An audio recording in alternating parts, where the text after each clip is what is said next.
When my patients present to the office with wet macular degeneration, it's usually one of three scenarios. First, the patient noticed themselves. They say, "Doc, I just don't see so well. Something has changed." The other way they come in is they've seen an eye doctor and they were given an Amsler grid and they noticed the change in the checkerboard and came in. Or the third, they referred by an optometrist or primary care doctor.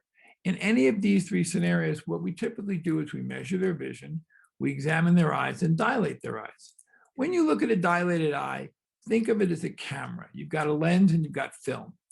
The macula is the bullseye of vision or the center of the wallpaper of the film in the retina. In macular degeneration, you're going to see some changes in this bullseye.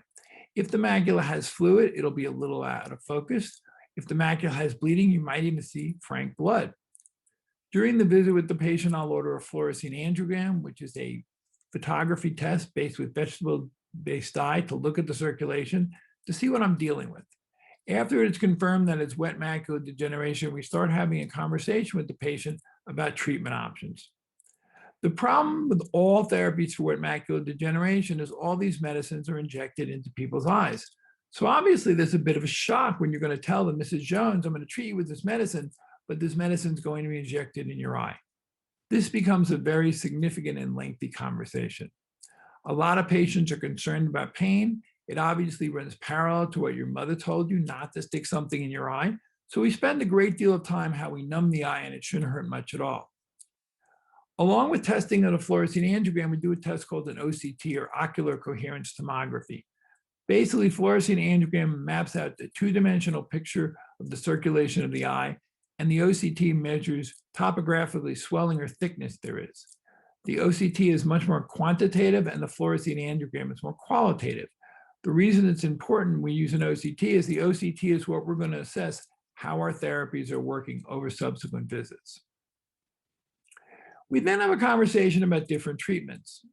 Like I said before, there are a number of treatments that have different efficacies and safety profiles and different costs. In 2021, you have to have issues concerning costs because insurance companies dictate what patients are going to have. And as a result, patients may have to start with bevacizumab or Avastin because it's significantly cheaper. If the patient has Medicare, which allows more choice, then more options are available. Personally, if I'm given my choice, I'd rather start with branded medicines because branded medicines do a better job of decreasing swelling on OCTs than Avastin or bevacizumab. As I said before, I'd rather use branded medicines, but if I have to, I will inject the patient with bevacizumab first and then change to ranibizumab or aflibercept, depending on whether or not I'm getting a good response. This algorithm of switching medications from bevacizumab to a stronger medication is what's being used by most retina doctors throughout the country for them to change from unbranded to branded medications. In general, as I said before, for most of my patients that I use branded medicines, I use ranibizumab or aflibercept. Rarely I use brolucizumab. Brolucizumab was probably the strongest anti-VEGF medication, but the problem is it recently had reports of inflammation and loss of vision, and these were first detected last year. As a result, I reserve it to a very small percentage of my patients who I can't get dry on the OCT after using other medicines like aflibercept or ranibizumab. So in summary, each of these patients has their place, but in general, they all work on the same mechanism.